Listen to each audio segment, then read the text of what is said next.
What's going on, guys? Welcome to my channel. I'm Captain Johnny Stabile. Today we're out in the beautiful Atlantic Ocean and we're doing some slow pitch jigging. This is my first time using a slow pitch rod. It was actually given me as a gift by my wonderful girlfriend Laura, who's holding the camera for me. Hope you guys enjoy this video and hopefully we catch something on the slow pitch. It's super hyped up. There's a local shop in town. We just hit the bottom. There's a local tackle shop in town that supplied me with all of the, gear needed for today. It's Real Deal Bait and Tackle. I have all their information linked in the description below. I'm just kind of learning as I go here, so don't judge me too much on the technique. We'll see if we can't get after it. We just dropped in 375.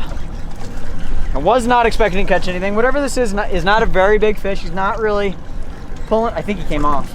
Oh no, he's still there. Not a very big fish. Kind of feels like a blue runner. Very blue runner-esque. I'm gonna go in front of you. Hold on. Hopefully it's a tuna, which is what we came out here for.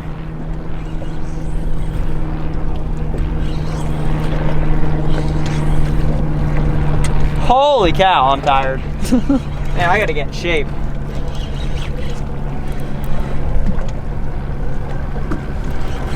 All right, got my leader. It's a tuna! It's a tuna! Oh my God! It's a freaking tuna! Oh my God! Do you want the net? Do you want the net? Where's the net? Oh my God! It's a freaking tuna!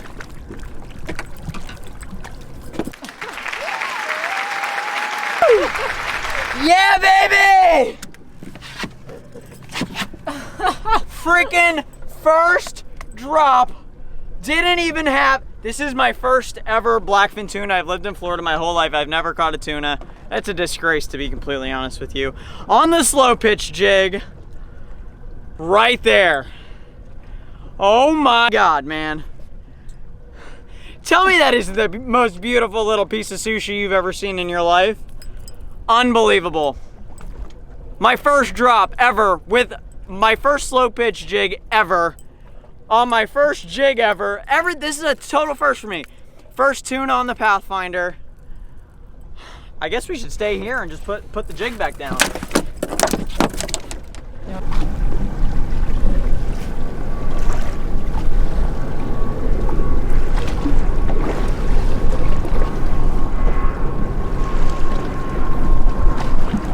Just got a bite. Damn it, it keeps falling off my elbow. There it is, stuck. Let me put the clicker on for you for your ears. Yeah, that's a good one there.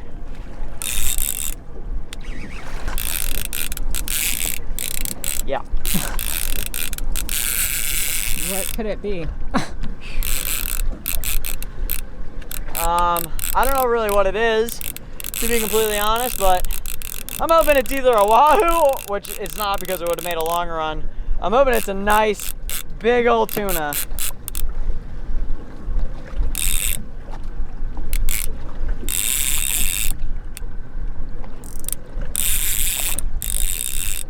I'll take the clicker off now.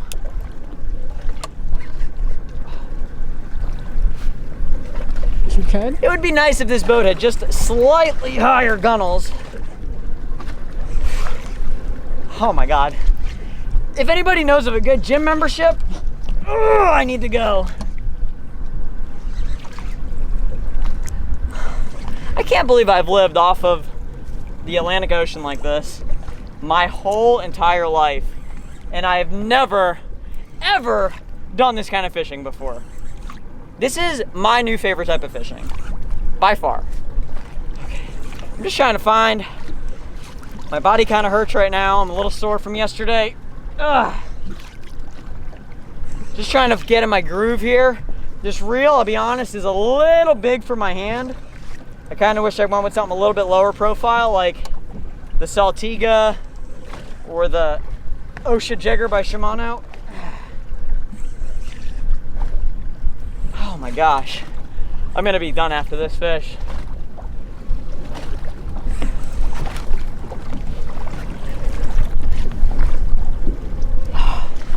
Come on, baby. Come to papa.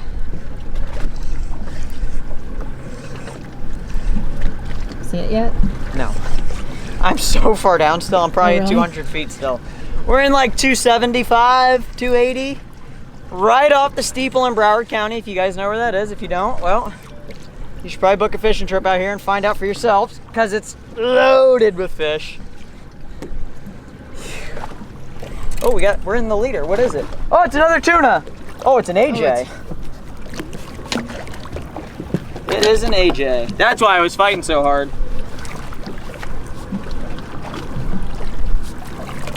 Not bad. Oh no, it's a giant almaco jack. Like a giant almaco jack. Let me put this in the rod holder here.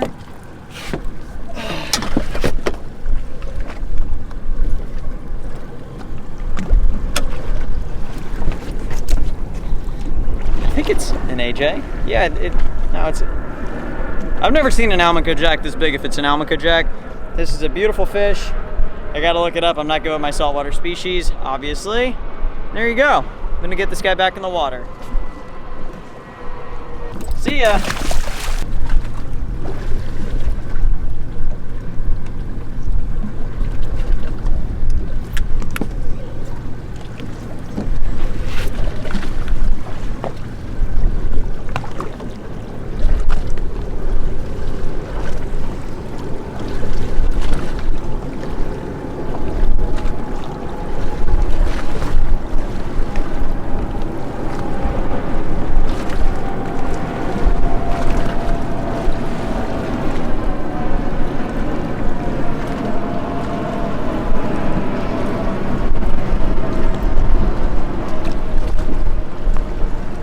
Guys, I was not filming because apparently I'm not very smart, but I just want to show you this. Laura just did this all by herself. Nice bluefin, I keep saying bluefin, nice blackfin tuna there. Look at that nice tuna right there. And of course I wasn't filming any of it for Laura. Laura, say what you want to say to the camera. I cannot believe I just caught that fish and I'm gonna be so sore tomorrow, but that was totally worth it. That's a big tuna. He's probably like 10 pounds, maybe over 10 pounds. Good stuff. Let's get you a quick photo and we'll get him back in the water. Hold it up for us. Nice. All right, we got Laura hooked up on the slow pitch. Let's see what it is. It seems to be doing that same tuna-ish, you know, head shake, right? Yeah, definitely. Running good, running good. Crank on them when you can. Weird, I feel like they don't normally run out. Oh, here we go, we got something here. It's coming up fast. I think it's a little tuna, actually. Yep, it is, it's a little tuna. Nice. Wow, he is fired up. You could probably just bring me the line right here. All right, Laura got her second fish. The first one I didn't film, but she got her second tuna right there on the slow pitch jig. I am recording this time. Check out the little jig in his mouth. Laura, what would you like to say to the folks back home watching this? That was a lot easier, but Than the bigger one? I'm definitely sore from the first one, but oh my god, it's fun. Well, Slow pitching might be my new favorite also. at least we got this one on camera.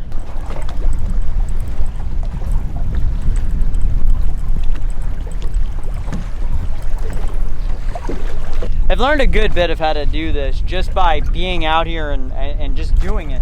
So I'm doing about a half a crank on the downfall of my rod, pulling it up, half crank down, pulling it up, half crank down. I'm using my elbow and forearm as support for the rod. Let me go to this side here. And then when I'm hooked up on a fish, I get into this position and pretty much point down at the fish and, you know, and reel up. So when I'm, you know, slow pitching, just kind of like in this motion has worked good for me. Follow that rod, or follow the line down.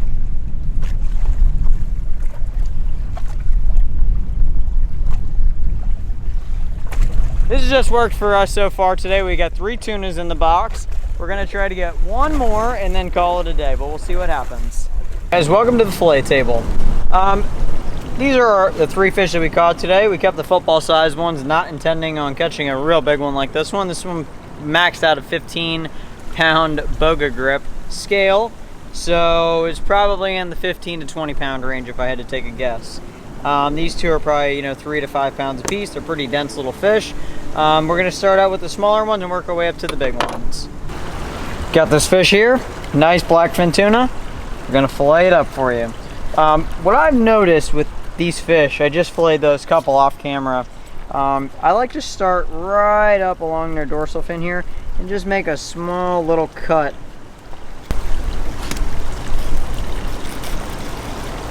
Okay. Man, their skin is very thick, so it's very difficult to get through. Now we're just gonna lift that meat up there, get as tight to the bones as we can. Then we're gonna work this knife all the way back, down and around, just like that. Let me show you guys that little area that we cut around. So just all the way around the top of the head and back down around that dorsal fin. Now we'll get back to our front part of the fish with our 7-inch knife.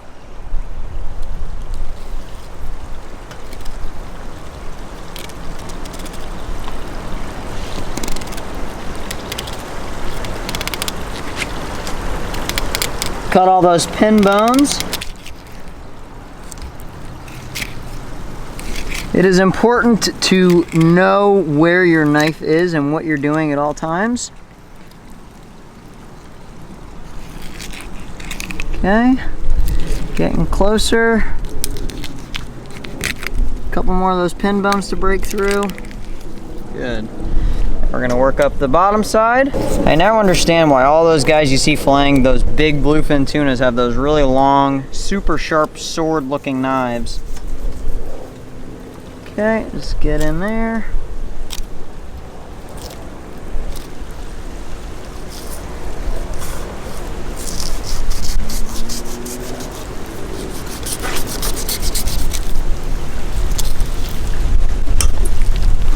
Oh man, that looks good. You should never be pulling on your fish and ripping any of that meat to get your fish off of the carcass of the fish. Just cutting through some of that stomach, and boom, there you go. Perfect fillet job. There's just about no meat left there, and it's beautiful, nice big fillet that we're going to use. Now the important part for this fillet is you want to cut out. You see how massive this bloodline is here. I bled this fish out too, and it still has a pretty big bloodline. Just cut that out. Just like that. Try not to go through the skin. I probably should have did the skin first. We'll leave that in right in its place. Let me get the bigger knife out for this.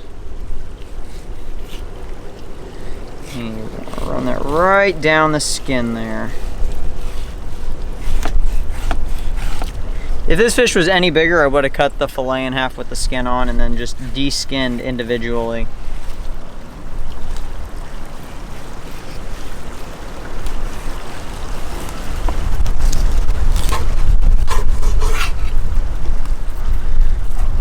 Okay, it looks like we missed just a small little piece of skin, no big deal. The skin is very, very thick. I understand it's very important to have a super sharp knife for cutting into this fish. Missed a little spot, but we got it right off, no big deal. We'll send this guy in here and then get the bloodline removed. Just run that right down there, just like that. Set this guy to the side, cut out that rib cage, trying not to waste any of this meat.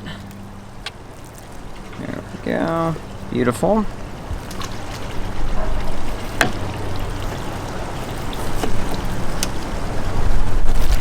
Okay, that slab right there is done.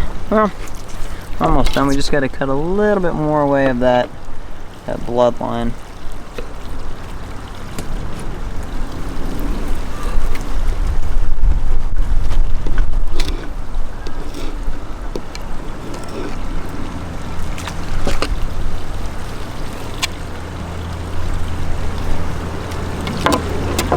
Okay, that piece right there is done. That That looks fantastic, doesn't it?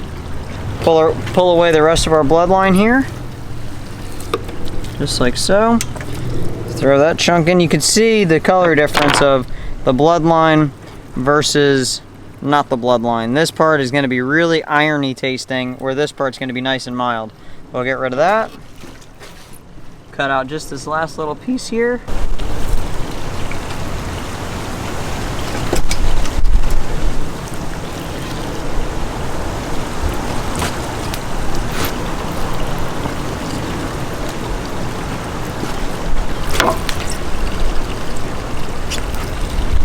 And boom, there's our nicely filleted tuna. I'm gonna do the other side for you off camera, and we'll see you guys in the kitchen. You have tuna on the lens, by the way. All right, so we've just got a little bit of wasabi around for every piece, a little bit of soy sauce. This is right in from the fillet table. As you notice, I'm not in my regular kitchen today, and we're just gonna dive right in. Looks prime. A little dip of wasabi here, and right in the soy sauce. I like a lot of soy sauce. And wow, this is better than what you get at the restaurant. So if you guys like eating sashimi, go on ahead and like the video, and we're gonna cook this up into various bunch of different things. We're gonna do some seared sesame seed tuna next, so stay tuned. So the first thing that we're gonna do is take this tuna and we're actually gonna sear it so that it's partially raw in the middle. Everybody probably knows exactly what I'm talking about. I just want it to be nice and squared up, and we'll use this tuna for sushi later. We've got a nice, good sized piece there. We want it to be even all the way around so that it's, when you sear it, you can sear it evenly. So we've got a nice piece that's even on all sides. We'll take these other pieces away. We're gonna just take some soy sauce. I prefer the low sodium stuff, but use whatever you like. We're just gonna fill up a bowl partially, and we're gonna put our tuna in there and let our tuna soak in the soy sauce. That's probably good. We're gonna let our tuna soak in there for about 5 to 10 minutes, and just kind of rotate it every few minutes just to get it evenly coated. All right, so it's been about 10 minutes there. We're gonna just pull it out of our soy sauce. As you can see, the tuna is a much darker color. We're gonna take our soy sauce away. And then we're gonna take tricolored sesame seeds, and we're just gonna evenly coat the outside of it. I like a nice thick crust. You're gonna probably have a little bit of waste of the seeds.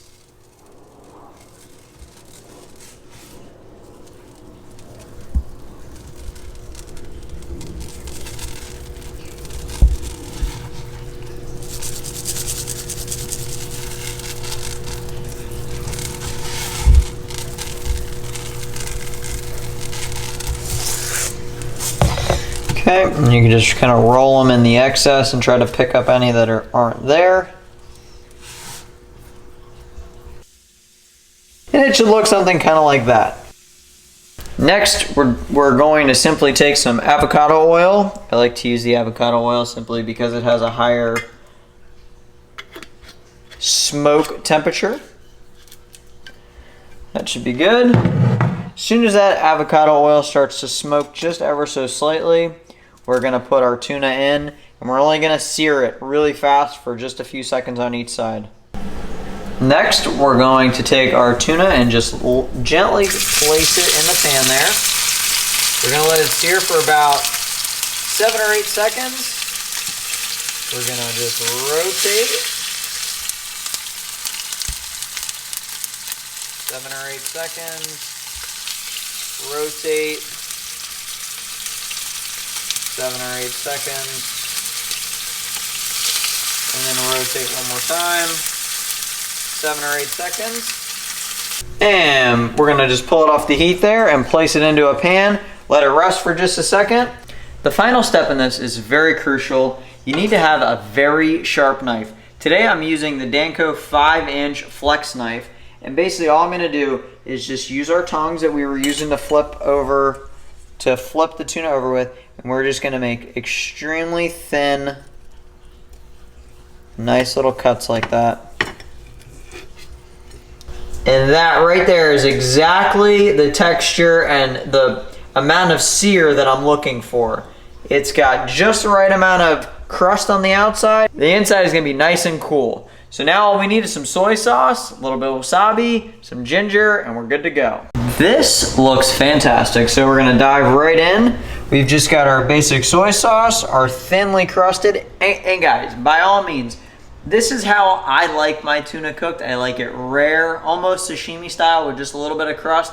Feel free, if you guys don't like it to look like mine does, just keep it on there for a little while longer, but remember, it does cook very fast. So I'm gonna dive right in here first with the chopsticks. A little bit of soy sauce there. Beautiful. And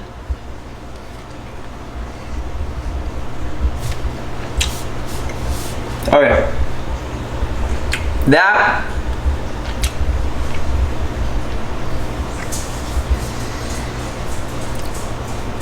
That is beyond restaurant quality in my opinion. I mean, it's fantastic. Nothing beats fresh tuna. Yeah, we're gonna finish this off really quick and then I'm gonna jump into making some sushi. I'm not gonna really talk a whole lot about it, but we'll show you the finished product. Very quickly, I just wanna go over a few pro tips that I've learned. I've only made sushi a handful of times, but there's a few really good tips that I've learned along the way of doing it. So the first thing, when you're dealing with the rice, you want the rice, let me see if I can just lift this up here without ruining anything. You want the rice to be evenly coated. Oh, I just pulled some up, but that's okay. You want the rice to be evenly coated on your sushi making bamboo, I forgot what this is called. Sushi mat. On your sushi mat here. And in order to achieve it to be nice and smooth like that, I've learned that keeping your fingertips wet at all times will prevent the rice from sticking to your fingertips. The next pro tip that I've learned is I like cream cheese on my sushi, and freeze your cream cheese prior to adding it if you like to add it. So next thing is you want to just line your sushi up about a third of the way up, and then we're just going to make our first wrap right over. And then it's important on this first wrap to kind of press it in and get it situated for that. So now you can see this is an inside out roll, by the way. So now we're going to pull the mat away, then we're going to just slowly but firmly press that rice over there like that. I'm not really good at explaining what I'm doing. Kind of go back on itself there. Make sure it's nice and tight. And there you have it. Now, the next thing that we're going to do, I'm going to move this over to a cutting board. Okay, we've got this transferred over to our cutting board here. It's very important. Another pro tip is you always want to keep your knife wet. So I'm just going to make the end cut here. I want to clean up. There's some kind of loose stuff going on there. So that's a clean cut. So that's what the sushi roll is going to look like. Also, second pro tip. I did not make my sushi rice. Just about any sushi restaurant will sell you just the rice. It's very inexpensive and their rice is always perfect. I've tried a couple times to make the sushi rice, but it usually doesn't come out the same, if you will. So a lot of people that I've seen online, they will start in the middle and they'll cut and then they'll cut and then they'll cut. You can do that, or you can just cut, 1, 2, 3, however many you want this way. I actually prefer to cut right in the middle. So we'll start with our wet blade right in the middle here. And you just want to kind of go in the same motion a couple times. This is a very sharp knife. I'm not really applying any pressure when I do that. There we go. Now these two will line up perfectly. We're going to cut these in half. Just like that. And now those look pretty good, but I don't really like them like that. So now we're gonna do one more cut. All right, and for our final cut,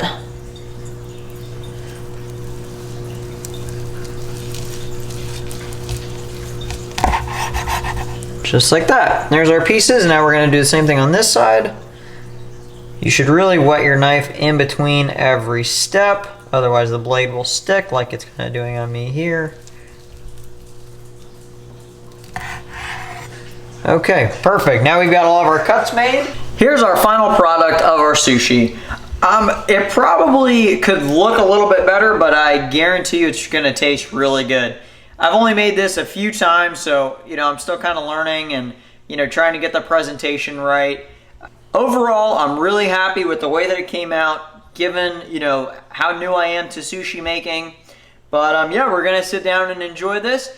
Hope you guys enjoyed today's video. If you did, please feel free to subscribe. It costs absolutely nothing to do so. If you guys are already subscribed, thank you so much. I'm trying to grow the page and do great things in the future and build the channel. But please go like the video. It helps the channel out greatly.